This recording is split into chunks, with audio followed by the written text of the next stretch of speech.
And I thought it might be nice for you to know a little bit more about the guy who's standing in front of you. And I am Ron Gray. I was born a few years ago and spent most of my life so far northwest of Moose Jaw, Saskatchewan.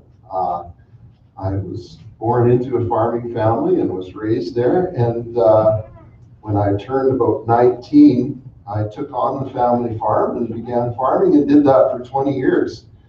And well, those were great years. I look back at my life and I can see three very pivotal and important spiritual points in my life. One was when I was 4, and I don't remember the specific date, but I certainly remember the place and the time. It was in the boys' room in our house out at the farm. It was a 3-bedroom house, and there was 5 of us kids. So there was mom and dad's room, the boys' room, and the girls' room. Some of you might have grown up in that kind of situation. I was the youngest of 5. Mom and dad got started a little bit late because of the Second World War. And so one night when I was 4, my mom came and she was praying with me and talking to me about Jesus. And she asked me if I would like to, and of course the classic phrase is, give my life to Jesus. And she explained it to me, and in my own 4-year-old way, I did that. I remember it very clearly. And then, of course, Jesus and God and the Bible was just kind of the air we breathed in the Gray house. That was who we were. It's what we did. I just assumed everybody in the world, all my friends, everybody all over the place had that same kind of life experience. But of course, I've grown to learn that that's not the case. So that was when I was 4. And I grew up, and of course, being in a farm family, and mom and dad, when they started after the war, they were absolutely dirt poor. The house we grew up in, they tell stories about how it was abandoned, and they had to partition off one room that they could afford to live in, and they had to shovel out pigeon poop out of the rest of the house, and they sealed it off, and they had a stove, a wood stove that they heated and cooked on, sat on apple crates, that kind of a thing. And so I grew up being taught that, number one, there was great causes to be involved in, right? Because, to hear my dad say it, and he'll have his 103rd birthday on Friday this week, which is pretty amazing, right? But to hear my dad tell, he beat the Nazis, and then they came home, and he had to build a life here. So it was instilled in me that anything that you wanted to achieve and anything worthwhile could be achieved through hard work, right? Because they did it, right? They did it. And this kind of actually permeated into our faith and into our Christian practice as well. Like, just roll up your sleeves, get at it, do the right thing, and all of that. And there was strength to that, but there was weakness in that as well.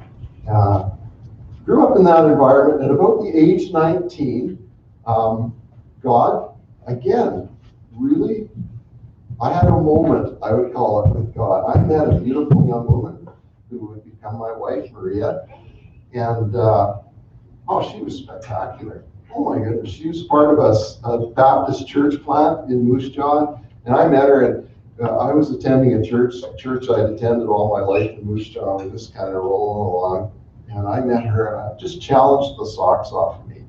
She was really into Jesus, and he really made a difference in her day-to-day life. And I recognized this is a relationship.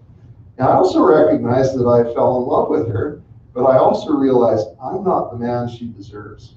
Of course, at 19, who would, right? But different time, I guess. I don't know. And I realized, you know what? I've really got to choose the path here. Am I going to be all in with Jesus, or am I just going to kind of live it culturally and keep going to church, all my friends, this and that. I mean, Moose Jaw is a small town. The people you grew up with are a big part of your life. And I had a real, I wouldn't say it was a conversion experience, but it was a real come to the Lord time at that moment. And I assessed my life, and I thought, you know what, God, I'm yours. Whatever you want me to do, I'll do. Interestingly enough, at about that time, I thought, I'm going to go and be a part of this church plant. We had our first pastor, he left, and at the age of 20, people were looking around, well, what are we going to do? Our pastor's gone. And for some reason, they looked at me. I think it was because I could sing and I could lead the music, right? And you know the dangers of that. And they said, get up there. you're it. So I got up and I started to preach and do different things like that. And thankfully, the next pastor came, and I really cut my spiritual teeth there. But again, this whole thing of work,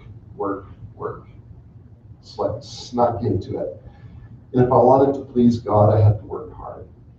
And if I wanted to have the kind of life that He would be pleased with, and if I wanted Him to love me, I had to be the right person and behave the right way. And you can see how that's connected to the way I grew up, right? And so over the years, God began to do a work in my heart, and He began to talk to me about relationship with Him and how it is grace and it is love, and that He loves me regardless, and that His grace and His mercy is there, and that He's calling me to a relationship with Him, not to something of duty and conduct. And it began to be more and more free in my life. Now, the other thing that happened is God put little opportunities in front of me that didn't seem like very much. Like, will you lead the music at the church? Yes. Will you teach? Will you preach? Yeah. Will you lead the Bible study? Yes. And then one day, every time we were between pastors, it seemed like I was the guy. It seems maybe like Gary might be the guy here. I don't know. But anytime we were between pastors, I'd get tapped on the shoulder and I'd be up. And I always used to jokingly say, yeah, I'll do it as long as nobody dies. I don't want to do any funerals. Ha ha ha, big joke. Of course, what happens is Ralph's wife dies. And Ralph's family was not in great shape relationally. So I was on the tractor one day, and my dad comes out. He says, somebody's on the phone for you. You've got a phone call. I'll call him back. No, they say you have to call right now. So I got in the truck, left Dad on the tractor, got in the truck, went into the house, phoned in, and it was the funeral home. And they said, are you so-and-so's pastor? And I said, no, yeah, I guess I am. And, he had all this explanation. I really am just a farmer, blah, blah, blah. Well, I said, this family's going to kill each other. We need your help. Can you come and help? And so I went and I sat with the family and I helped them, guide them through this. Oh my goodness, this is a whole chapter in my book, just that one day, that book of my life. And did the funeral, and then a couple of weeks later, God did another strange thing, where the funeral home phoned me and said, hey, we liked how you kept that family from killing each other. Would you think about coming to work for us? And I said, no, I will not think about coming to work for you at a funeral home. That's just weird. Right? But then I felt the nudge of God, and I felt him ask me, are you going to say yes to me on this? And so I said, yeah, I'll do that. So I called him back and I said, yeah, you know what? I'll do that. And so for 7 years, I had people who didn't know Jesus pay me to proclaim the gospel and walk with families who didn't know Jesus. Wow, that was fantastic. It was some of the best years of my spiritual life and my work life, my ministry life. And so it was one of those things where all these little decisions that come along, all of these little invitations of God in your life that come along, if you say yes, you'll be surprised how far you go. And you'll be surprised when you turn around a few years down the road how far He has brought you and how much things have changed potentially. So I was 36 years old, and a dear sweet uncle of mine from Ontario came up to visit us. It was harvest time. And he was in the grain truck with me, and he shared with me, and he said, Ron, I've got leukemia, and they don't know how long I have to live. And he said, I wanted to come up here, and I wanted to talk to you, nephews and nieces, say something to each one of you. And I have something I want to say to you. And I said, what do you want to say to me, Uncle Dave? And he said, Ron, you have a decision to make. And he said, are you going to stay here and run the farm and be the funeral director? Are you going to stay here and become a millionaire, or are you going to do something significant with your life? Well, number one, he clearly didn't understand farming if he thought he was going to become a millionaire, right? And number two, here's a man whose life is ebbing away, and he's having second thoughts. He's looking back. He had suffered some terrible losses and estrangement from his family. And I thought, well, bless his heart. That's just where he's at. 2 weeks later, the phone rings. And by this time, I had a cell phone with me in the tractor. And it's a harvest again, and it's a pastor from the past. And he had been over in Malaysia as a missionary. He had just come back and landed in Vancouver and was spending time with his parents. And he said, Ron, God put you on my heart today, and I was just supposed to phone you and ask you if you're going to do what God's telling you to do. Oh, I don't know how it works with pastors. I mean, do they get a commission if they recruit somebody? Like misery love company. Pastors love to mess with people's lives. And thanks, Ian, thanks for that. And we'll talk to you later. 2 weeks later, the phone rings again. And it's my friends, my partners from the funeral home. They say, hey, Ron, sorry, we know we're not supposed to bother you at harvest time, but we've got a situation here.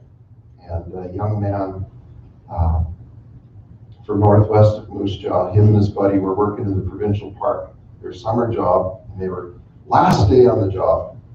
And they were then going to go up to Saskatoon to university for their first year. And these two young men were on a tractor in the park, and they were parking at literally the end of the day on their last day. And the one young man, for some reason, decided to ride on the fender of the tractor.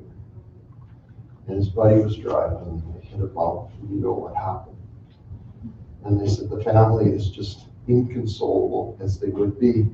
And she said, they do have a pastor, but she's 95 years old, and she doesn't think she can withstand the rigors of this.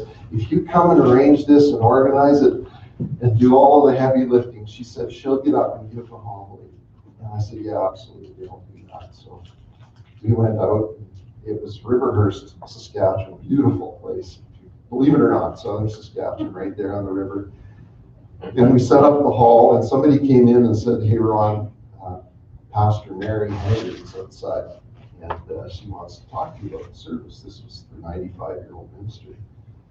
And guys, I went out, and seriously, if anyone ever looked like Mother Goose, this was this woman. She was like literally this tall, and at that point, I was much more robust than I am now. But she was this tall. She had the white hair, the bun, and the net, and the shawl thing going on. And I walked over to her and I said, hi, Dr. Hager, I'm Ron, we'll be working together. And she looked up at me over her glasses and she said, young man, and she paused, the Spirit of the Lord is upon you, and you need to do what He's calling you to do. Ah, darn it, this is life-changing. And so I went home and I talked to Maria, and she said, yeah, you think? Because she'd seen it, of course, coming for years. So we worked our way out of the farm and worked our way out of the funeral home and ended up out here in Alberta. I went back to school. And I say all that to say is when I tell that story, people always come up to me and say, how do I hear God's voice? How do I know the will of God for my life? And they're thinking of that moment, right? Where Mother Goose said that to me, right? But really the essence of the whole story and the essence of my journey with God is that series of saying yes to Him in little things. Yes, I'll get involved. Yes, I'll talk to my neighbor about Jesus. Yes, I'll do this. Yes, I'll do that. And those were little tiny steps. And when people talk to me and they want to find out, that sounds like such a huge, huge event that changed everything. But really, in essence, it was just that series of things saying yes to God over the years that led up to that moment. So really, it wasn't that huge a moment. It wasn't that big a thing because God had been inviting me all along. And so I say that to you this morning, just by way of testimony. I guess maybe I'm taking Irv's spot here, but just say yes to God. Whatever it is He comes to you. And don't be waiting for that big, humongous thing. Just take that next step to talk to somebody or to say yes to an opportunity that comes your way. And you will be absolutely amazed at how the grace of God pours into your life.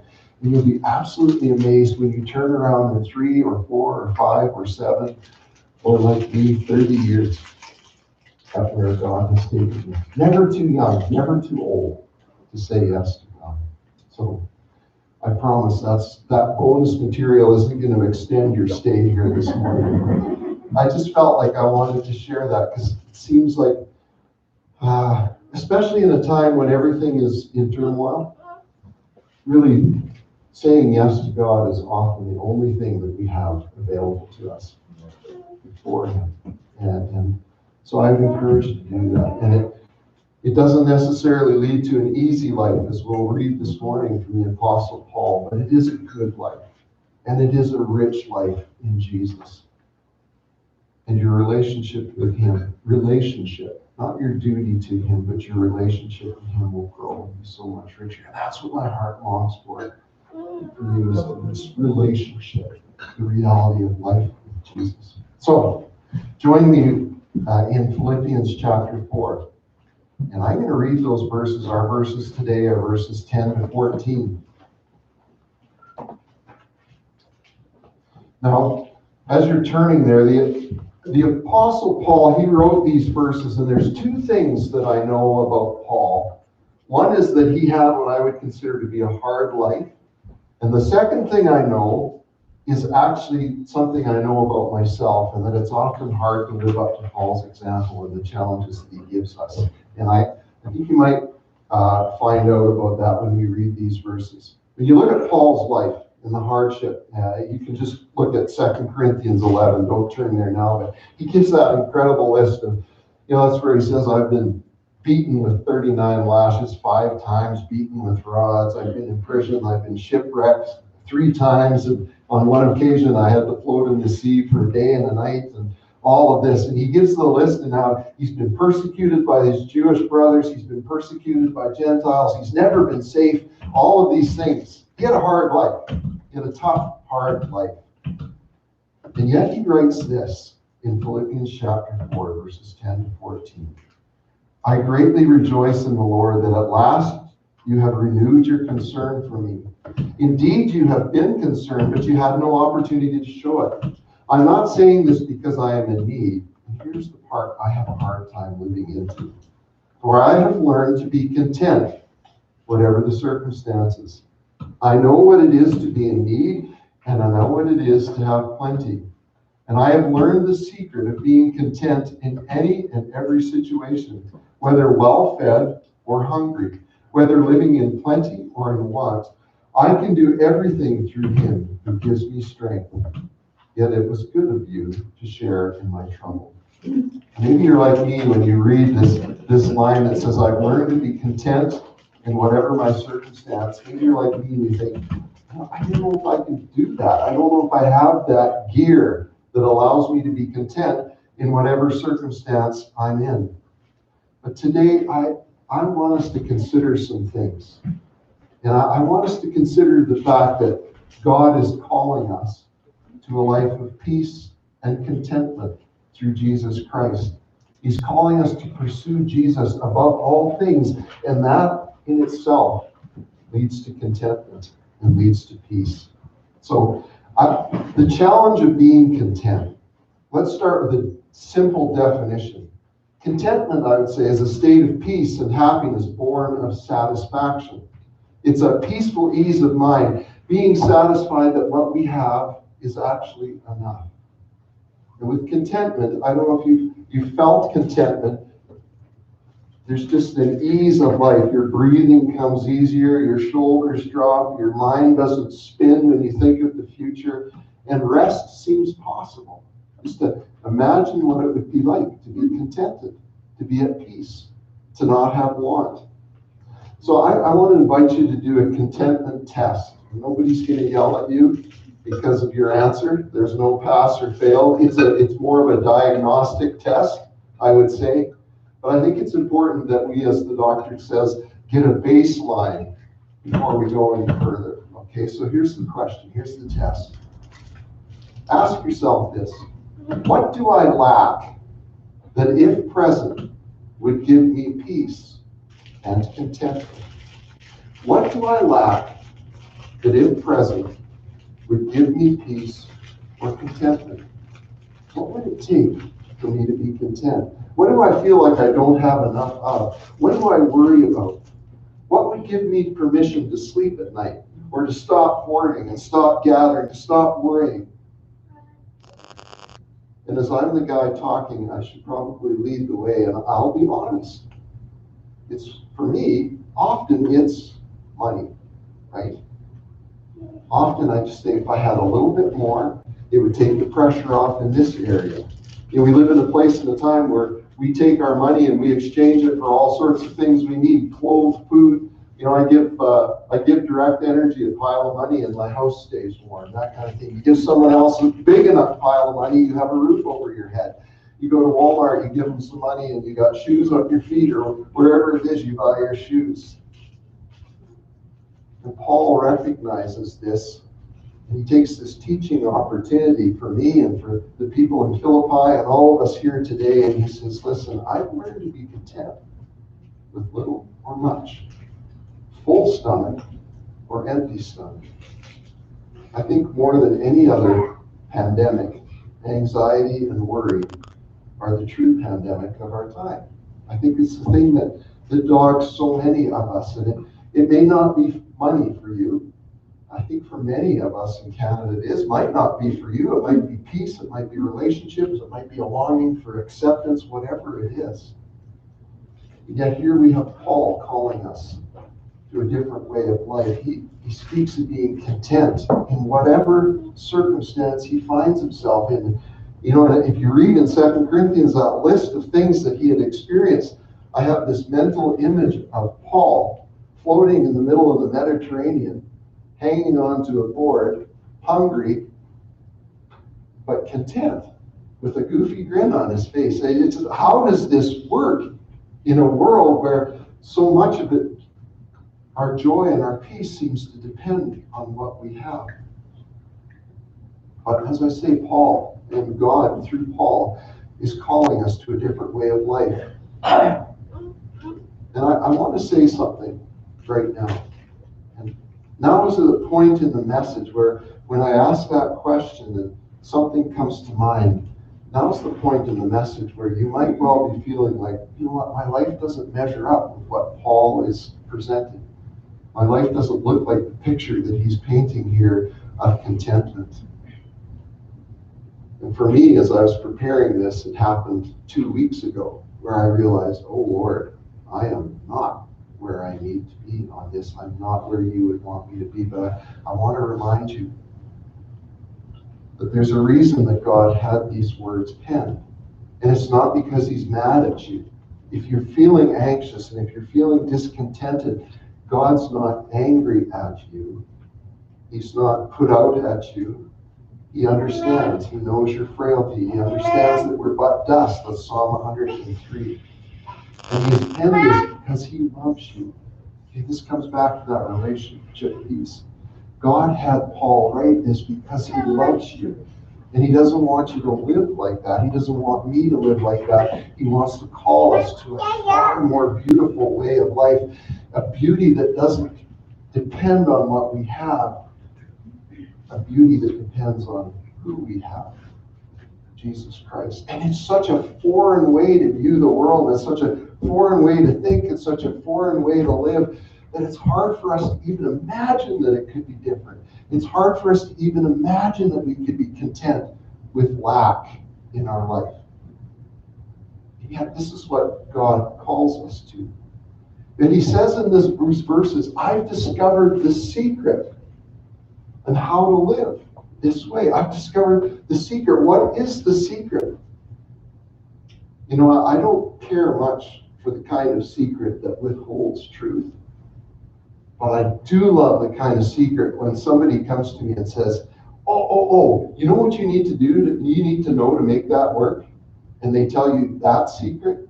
Like One of the, like I mentioned, my dad's 103. One of the things I'm going to miss when he goes is having his knowledge, like having that secret. Oh man, when I was farming, he was always telling me, oh, you know what you need to do there? And sure enough, it would work, right? It was a beautiful thing. This is Paul's mentorship of us.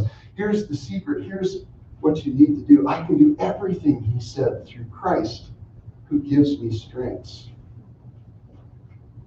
Do you know that this verse was tied? Okay, so we all know this verse, right? I can do all things through him who strengthens me. Did you know before today that this was actually tied to living contented life? Now, I've heard this verse used about running marathons.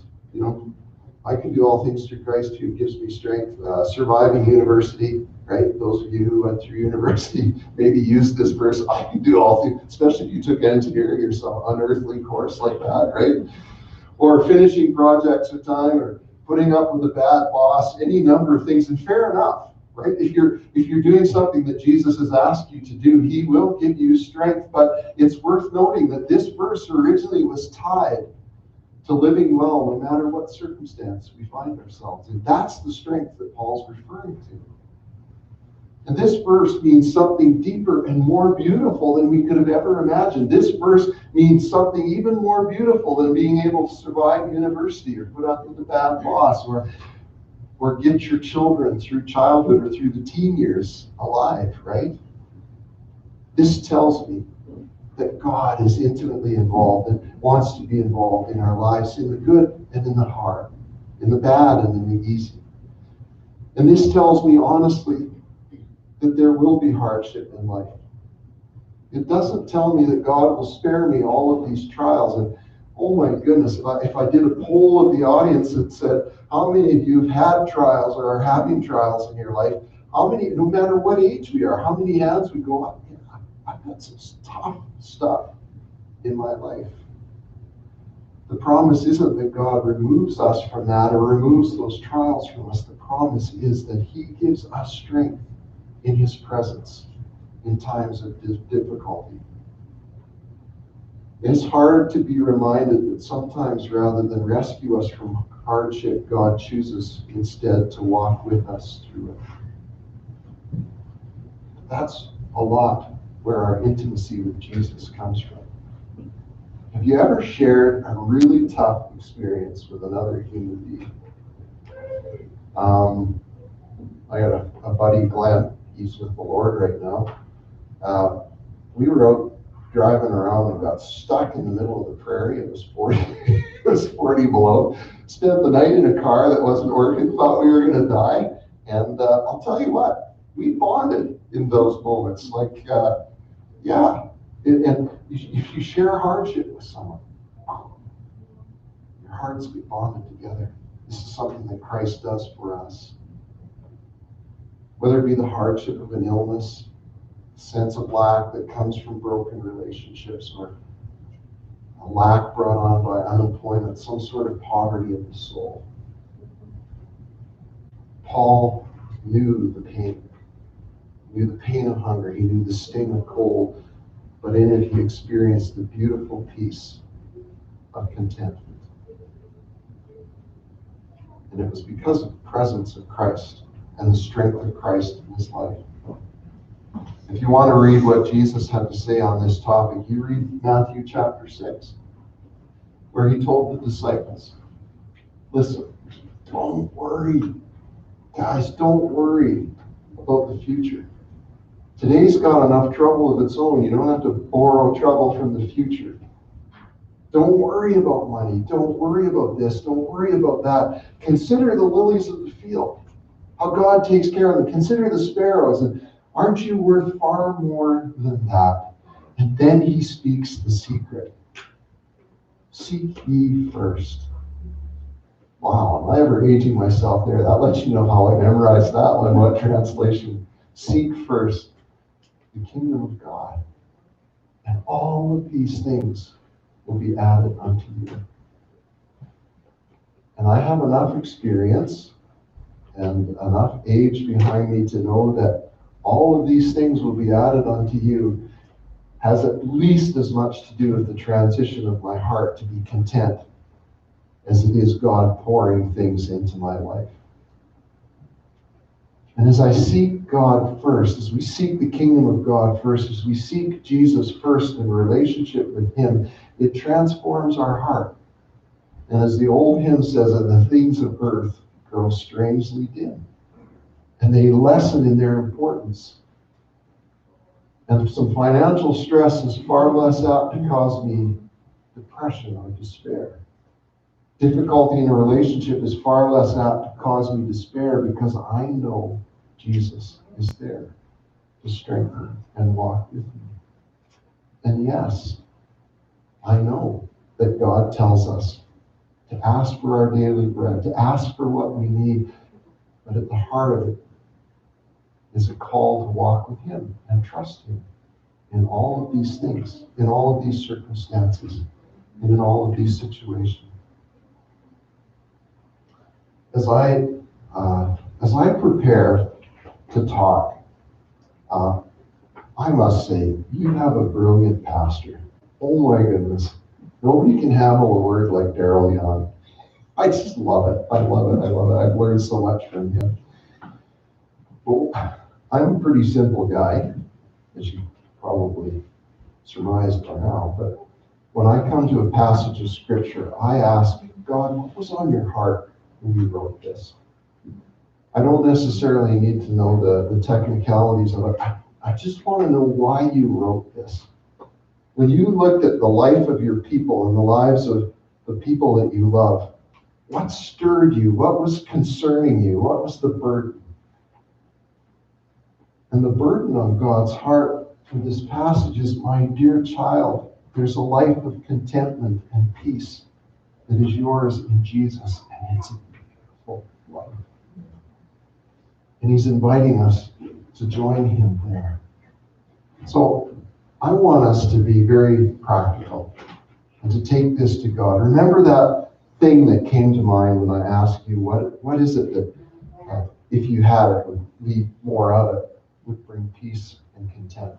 I want us to come to God in prayer now and bring that thing or those things that came to mind to God. And this is a very practical exercise. And I want us to come to him in prayer. And so I'm going to pray a prayer, and I want you to join in me. And you can do two things at once. You can both listen and talk to God. I know you can, because he's made us that way. So let's bow together as we pray.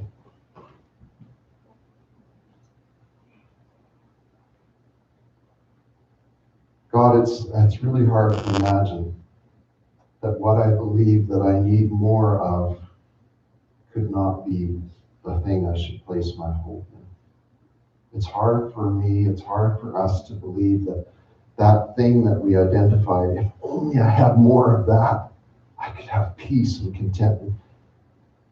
It's hard for us to imagine a way of thinking in which that's not what we truly need. So God, today, I give you that thing right now. And I trust that you will provide all I truly need. And it does. It scares me to let go of that because it's so deeply ingrained in me that I need that. Help me to trust you. And I declare right now that you are the only thing I really need. I declare and I confess right now that it is only you that I need more of. And Jesus, if I have you, I have enough. Help me to measure things the same way you do. Give me the humility to live well in any situation. And I gladly receive all you have for me. And we do. We entrust you our basic needs for things and for people in our lives. But for now, I declare that all I need is you. And I ask that you would provide strength I need to be at peace in this circumstance and in any situation. God, call your church, call your people to peace and contentment to a close and abiding relationship in you, Jesus. And I pray this in your powerful and your mighty name. And I thank you that you are calling us to this beautiful life.